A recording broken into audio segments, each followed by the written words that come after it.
we think about them every day. Oh, We may try to put it in a little box, but guess what? We open that box daily. yeah. Um, so for me, it's just trying to give it all to God and, let Him have His way with it. It's hard because I'm a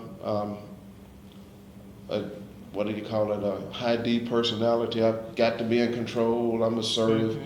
I've got to, I've got to be the one to do this. And I'm learning daily that go ahead, just let Him have it all. Yeah. Right, Because the more I tried to fix it, the more I messed it up. right. So, I like what you said about you feel like you're in control. That was me. And this was a situation that I could not control. Right. I had nothing to do. I couldn't have any input, Right. anything. And when you lose a child, it's a different connection than when you lose a parent or whatever. Death is death and the pain is real, but it's different with a child. Right. Because, we always say the child should bury the parent, not the parent bury the child.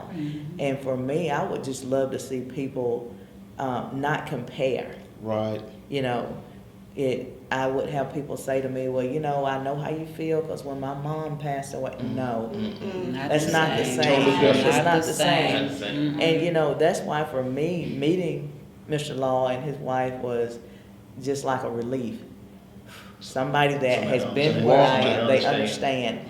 I didn't have to worry about him saying something that would upset me because you could feel what I was feeling. Even though we had different situations, you still, and for me, I felt like a sense of loss for you because my son had children.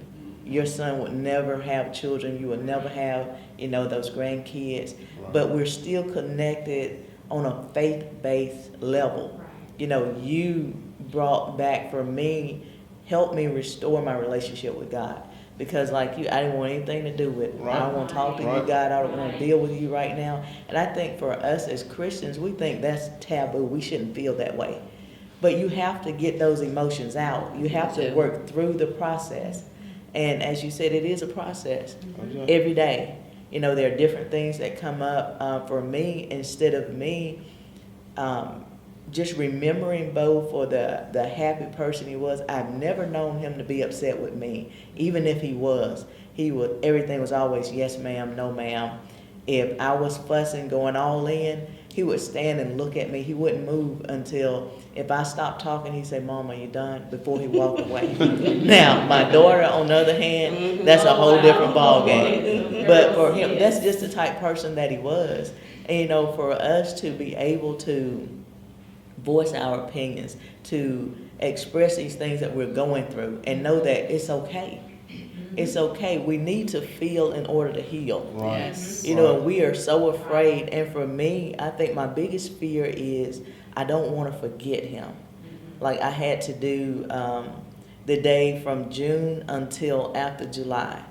I have to go into a protective style for my hair because my hair starts falling out. Gotcha. Because I anticipate his death all over again. And so on the 11th of this month was the day that we funeralized him. I also took state boards. And for me, it was like, God, how did I plan that day like that? What happened? And I have a church member, she's always been my support. She's like, Karen, you got this. That's just God orchestrated, Exactly. It's going to work out. And God, for me, yesterday when I got the news, I wouldn't even look to see if I passed. A friend of mine called, and she told me, she said, you really need to go on the website and look. And she said, I know you said you're not going to do it, and I know you're not going to do it. But to be honest, I look for you. And I said, just go ahead and tell me. And she said, you passed. You're a registered nurse now. Thank you. Yes. And for me, that was God taking those tears, Right. taking that crown and turning it, Right. right side Yes, up again. right then and there. Yes. Such a Yes. tragic day. Now I have good memories to tie in with it. Right. Just Right. look at God. Yes. At a point in my life when I didn't want to have anything to do with him and he still cares enough about me to hear and answer my cry and know, okay, I'm still here for you. I understand that you have to work through this. And I think God allowed things to happen to those that he know, Yes. that will stand firm on his word, Yes. that people can look at and say, wow, if they made it, I can make it. Exactly. And you know, and we have to not take any of the credit. And I tell people all the time, not I, but Christ that lives in me, not I. It was nothing that I've done. Right.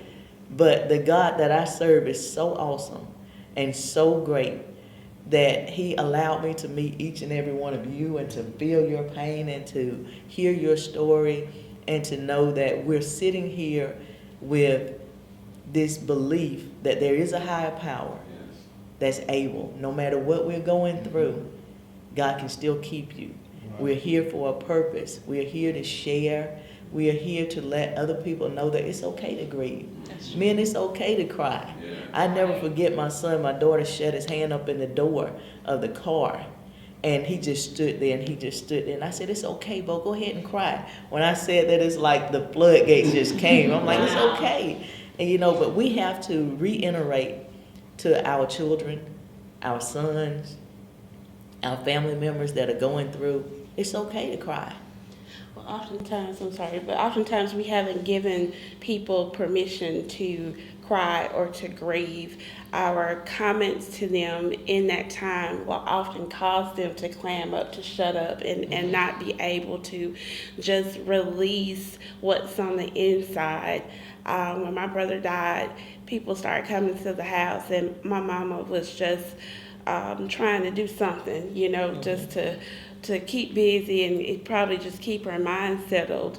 And there were people, I remember an older lady come by and she was asking the details and like, who want to sit there and tell that? Right. But she did, and she gave her opinion and what should happen to the people who had committed the crime and all of that. And we didn't need to hear that, but that people are talking without thinking oftentimes is what I'm getting to. Or when people come up to you and they say, it's going to get better, next year going to be fine, you just hold on, it's going to be okay. Well, the Lord's not going to put more on you than you can bear, or he knows what's best and all of that. We know all of that. Absolutely. But he needs another flower in his garden. He needs another flower in his garden, and he picked that special one and took it, and now he's gonna blossom in heaven with the Lord. And I'm like, but what that got to do with me? Yeah. I need my big brother. It's just a tough time. People need to be mindful of what they say and stop just saying stuff. Sometimes I don't need nobody to say nothing. I just need somebody to walk up to me or just to give me a hug and let me scream. Let me holler, I think we were talking about the preseason conditioning. And I go back to what you were talking about because, growing up athletic and my brother being athletic and different things, and we were talking about how God orchestrates everything. I can remember somewhere between December 10th or 11th before he passed, a friend of mine, she called me and she was going through with either her cousin or her mother passing. I can't remember which one was passing. And I can remember talking to her, giving her words of encouragement that you're back in school, you're doing the things that she would want you to do, or he would want, those things, not knowing 2 months later, those things that I was going through, that I was telling her, because she would call me for these words of encouragement, or just to say, hey, how are you doing? We were talking, and lo and behold, you get the phone call about the different things that were going on. 2 months later, I'm sitting here having to try to process everything that has happened, and we got to drive 2.5 hours to Huntsville to try to process what you just heard, everybody that's around. But we were talking about the funerals, and we were talking about writing an obituary. I did all of that type of stuff because nobody wanted to see, nobody wanted to face the fact that you still had business to tend to. Like TJ's not crying. TJ will handle it. He'll make sure everything is fine. I line up the police escort. To make sure. Doing different things to stay, everything to keep your mind going. And I can remember the day of the funeral. I can remember looking back after we passed exit 71 headed to Utah, and I looked back and I saw we got down by Pfeiffer, and I just looked out the rearview mirror and I said, man, all of these people here to celebrate my brother going down. And so we finally get there. We get to the church and I look around and I see all these people. And I said, well, TJ, you still got to get up and speak. You still got to get up and speak about your brother. How are you going to do that? And I'm nervous. I can remember sitting on the pew. This is how he orchestrates it. And, we talk about that cool wind that you get. I got a cool wind from the top of my head to the crown of my feet. And I can feel it. And it just released every single thing. Got up, spoke. And someone said, you sounded just like him through this whole deal. But everything was orchestrated to fit into a certain window of time that you had to grieve and go through and cry, and nobody saw it on the way to work. Right. Nobody saw it on the way to home. And when I'm in my apartment, nobody's seeing it. Right. But when you come out, you knew. And then you get through these days. Tim would talk about how people would say, you would get a text message, hey, how you doing? Well, I was doing fine until you text me. You start this back over again. Right. You reset my button without even knowing it, or the cliches, that time heals everything, and all wounds, and you go through all of these, and you just sit there, and you just like, you have no earthly idea, you have no clue. And I feel like telling some people, God could not be telling you to tell me that time is healing the wounds. Time is working against me. Like I said, the older I get, the harder it is for me. It hit me like a ton of bricks maybe about 2-3 years ago. I had a near-death experience in my own life, and the Lord restored me and whatever. But I wanted my big brother, and thankfully TJ has been right there with me the whole time. And God is so good that He sends somebody in that stead. But time has been working against me. My children are graduating from high school and starting college, and then they'll come and say, Mom, what would Uncle Junior had said? Or, what would he had done? You think he would have came to graduation? And, he had come to my games and those types of things. And I'm answering questions because I do want to keep his memory alive. You do want to tell about his personality or whatever. And then I go in the kitchen and that's my therapy. Either I'm baking or I'm gardening, and I'm in the kitchen and I'm making a pound cake, and I'm thinking, I just want my brother. It don't seem right. It don't seem fair. Yes, I love God. I know He loves me. But all that other stuff that people are saying, in that moment, I just need to be allowed the permission to grieve, to feel. Right. And oftentimes, what I've learned recently, I lost an uncle in April that I was caregiver for. And that hit me like a ton of bricks. I didn't even see that coming the way that it did. And I'm still processing through that. But what I've learned these last few months is that people oftentimes don't want to be responsible for your grief. And so it's wipe up your tears, look normal. Girl, you're looking good. Your makeup is cute. Oh, she's smiling. She's fine. She's strong. But when I get, to my office and close the door, and I'm like, oh my God, I just feel like I've been hit by a ton of bricks because I passed by the exit to go to Uncle's house on the way to work this morning, and it hit me. He's not there, and so it's little things that bring back those moments in time where we've experienced grief. But then when you really say how you feel, when you get how you doing, I ain't doing good this morning. I'm hurting. I'm confused again, or whatever the case may be. And people get upset, but then you're gonna have to put it together. You love the Lord, and you got to, like something wrong with me all of a sudden. So they don't want to be responsible for your grief. Yeah, and the thing is, we talk about our situation, when he was dealing with, having to make a decision as a father, Our situation was, I had just brought Josette back from the doctor. I'm headed to work.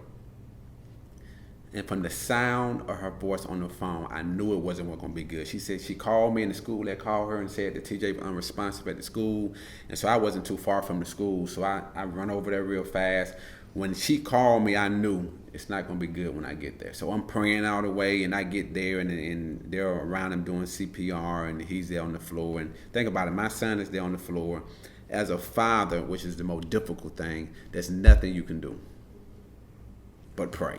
And everything is racing, and she's coming, and we are emotional, and we praying and all this kind of stuff, and he's laying there unresponsive, and we go to rush him to the hospital, and we get to DCH. They saying there's nothing you can do. We'll fly him to Birmingham. They flew, and we got in the car on the interstate. We shot up the interstate, and we get there, and then they tell us ain't nothing you can do. And so we have to sit here and make a decision, that I got to make the decision. We got to make the decision. I think we stayed there all night and stuff like that, but it was the most difficult thing is because as an athlete, when I had a struggle, if I needed to get in shape, I can go run. If I need to get stronger, I can lift weights, So as an athlete, now I'm conditioned as an athlete to fix everything that's wrong with my game, so to speak. Now I get to a place in life, my physical abilities can't help me. So we got to make the decision, and now we have to leave our son's remains at the hospital, and we got to drive back to the house. You know what I'm saying? So from that point on, our life completely shifted. And so now we got to come back. And now, like you said, I got to do we got to get things prepared. We got to get his body to the funeral home we're trying to get it to, You get into this situation, you really don't know nothing about it. You're not thinking in your right mind. You got to prepare things. And there's a supernatural strength that you have when you're going through it. Right. I tell you to this day, I don't know how we got through that week. I don't know, it's kind of, I can remember some things, but the difficult part of it is, you have all this support, but then what happens is that everyone goes back to their normal life. Mm-hmm. Now, and we talked about special days. In my book, I called the year first, the first Thanksgiving, first Christmas, first birthday, first anniversary, first vacation, Be honest, it wasn't no first Christmas. We didn't want to do nothing. Thanksgiving, we don't want to do nothing. Vacation was strange because, and this is the difficult part for me now, is now that we're in a better place financially, now we can do more. So there was a time we really couldn't do a lot. We could just do what we could do, but now we can go places, we can go on trips. And so, you're thinking about, man, how TJ would have liked this. That's what he loved. Yeah. He loved family time. He was that type of person. He loved family time. He always wanted to sit around the table and, and just sit and have family conversations. We would sit and talk about the Bible. I mean, he was 8 years old, but he loved God. Singing songs, and that was one of the things. And so he always wanted to show that love. He was just loving. He loved everybody. I don't care who it was. He loved everybody. And one of the things, looking at it now, even though he was 8 years old, and I tell Tim, and I say God had to show me that even though he was 8 years old, he always lived his life to the fullest. Every day he got up happy. Every day he got up, just joyous. And the day that he did pass, because we didn't even know that anything was wrong, that morning he got up. Every day he ran to a school bus. He was active. Every day he ran. He got up, he ran. Every morning he ran to the school bus. And so that's one of the things, issue of not being able to see him run to the school bus. And,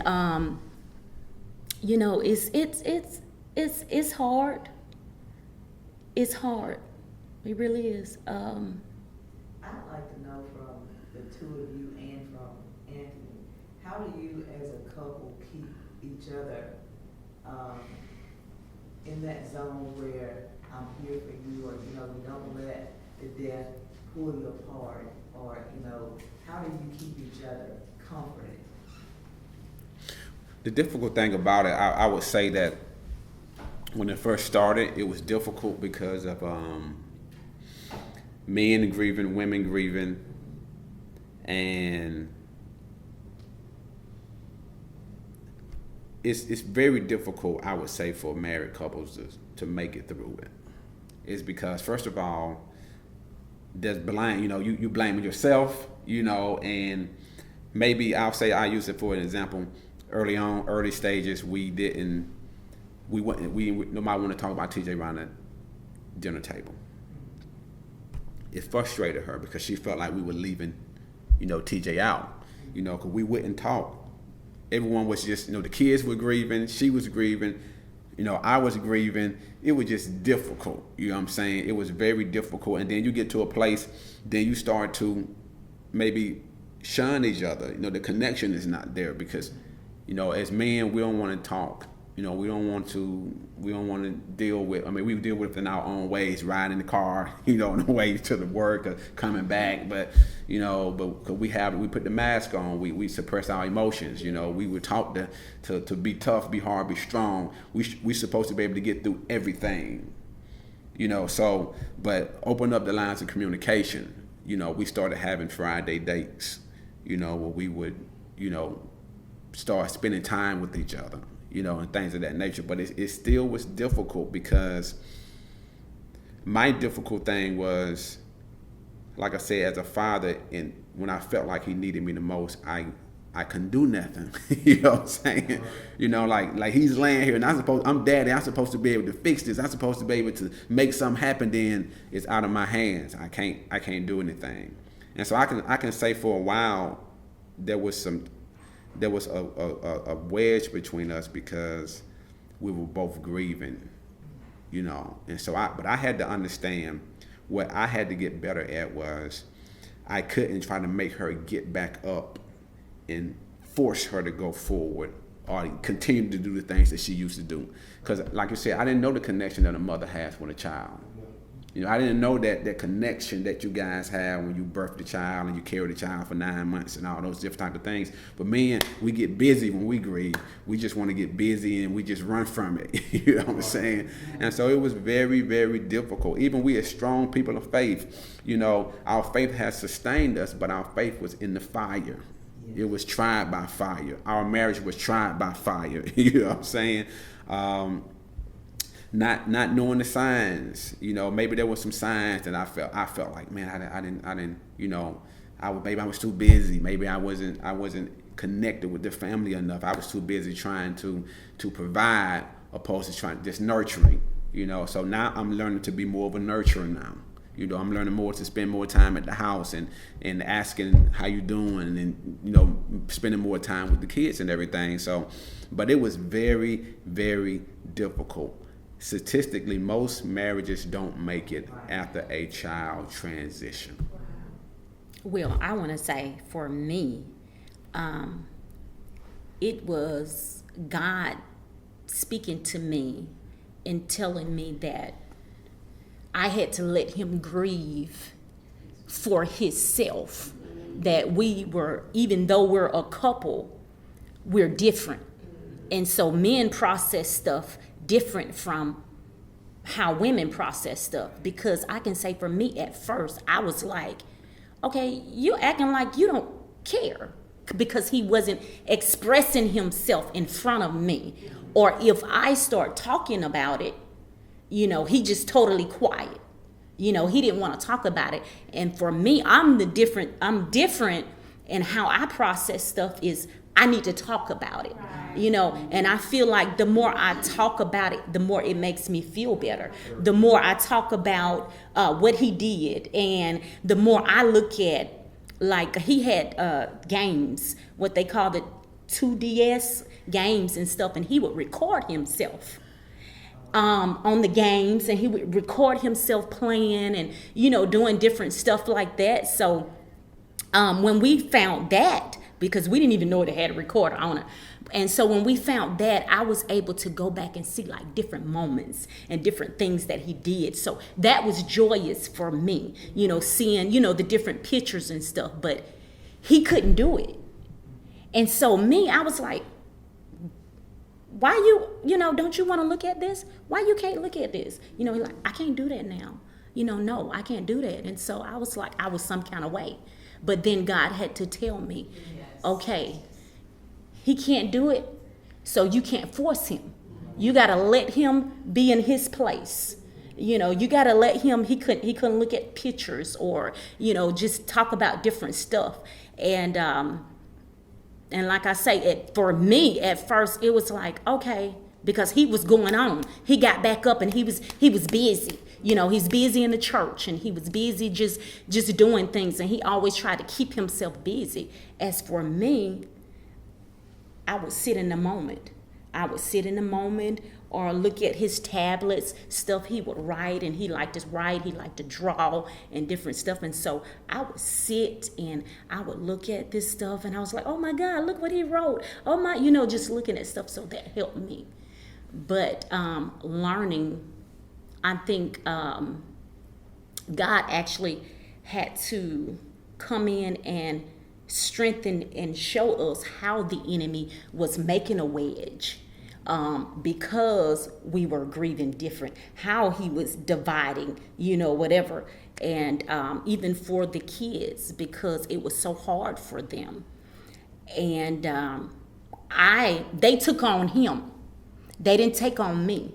So I felt some kind of way because he didn't voice himself. So they didn't voice themselves. And I wanted to talk. Nobody wanted to talk. And nobody wanted to talk. And it frustrated me so much that I literally just broke down. And I want to say, it was forget about everybody, forget about who, what, it was cussing moments. It was, it was all the kind of moments. It was like, okay, what's the issue with you guys? Why you can't? We kept his room closed off for a year. We did not get rid of his stuff for a year. We didn't get rid of stuff because, he wanted to get rid of it, but everybody else in the house didn't want to get rid of it and stuff like that. And he was like, okay, I'm just going to get everything and I'm just going to pile it up and I'm just going to deal with it. No, and the kids was like, no. They would close the door. Nobody is going to mess with his stuff. They didn't want nobody to go in and stuff like that. So, I just think us learning as a couple not to even deal with how we was grieving, we had to deal with how the kids were grieving. And till this day, the process is still going on.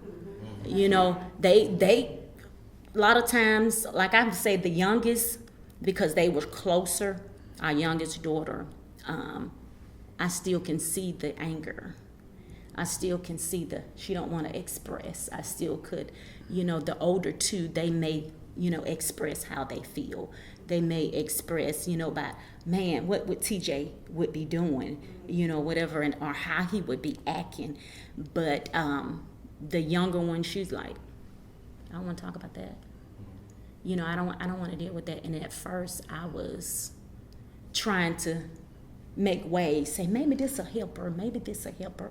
And then I had to let her and say, okay, maybe, you need to let God, come to get her to a place that she'll be able to let go. She'll be able to, to grieve, because I was always on him. We need to do this because the kids they're not grieving. They're not, whatever. So I was on him, and I think that did a wedge thing, because he was like, why you think I don't care about my son? That was my son just like it was your son, whatever. And I'm like, okay, you're not caring, whatever, because you don't want to talk about it. Mm-hmm. But, God, being in alone with God in my alone moments and letting him heal me, letting him get me to a place, not to just see for myself, but see and have compassion for everybody else in the family. So I would say one thing that I can honestly say this. Before my son's transition, I knew God based on what everyone else told me. Oh, that's good. My relationship was based on what everybody else told me. yeah, Be honest, I didn't know him. But after the transition, I developed a personal relationship with him for myself. You know what I'm saying? yes, I'm telling you, it was based on what everyone else told me. And I read the Bible, but I did not read it from a relational perspective. It was more from an informational thing. But when the transition happened, I got to know him personally. yes, You know what I'm saying? And in a deeper level, you know, and so that prayer and even just meditating on the word is what sustained me. You know, it was the thing. Getting into worship was very important. You know, but at the same time, it's really helped break me out of the shell. You know, because you know, my psychological development and my life and the way I was brought up and all that stuff had conformed me to be somebody that I really wasn't. The original Tim was hid up under all that stuff. But going through the tragedy kind of just broke all the layers of everything off. And it, you know, the fear, the intimidation, me being afraid to be who I was, me being too afraid to express myself, me being afraid to set boundaries and all that kind of stuff. That tragedy kind of broke me out of that. You know, it kind of made the real Tim come to the door. You know what I'm saying? Where I got to a place of acknowledging that I'm struggling. I can get to a place now and acknowledge that this hurt me, or I deal with this, I dealt with that, or you know, I was crying here, or not afraid to cry in front of individuals, or don't have to think that I got to be this strong, vibrant guy when I don't have to be that. That's right. You know what I'm saying?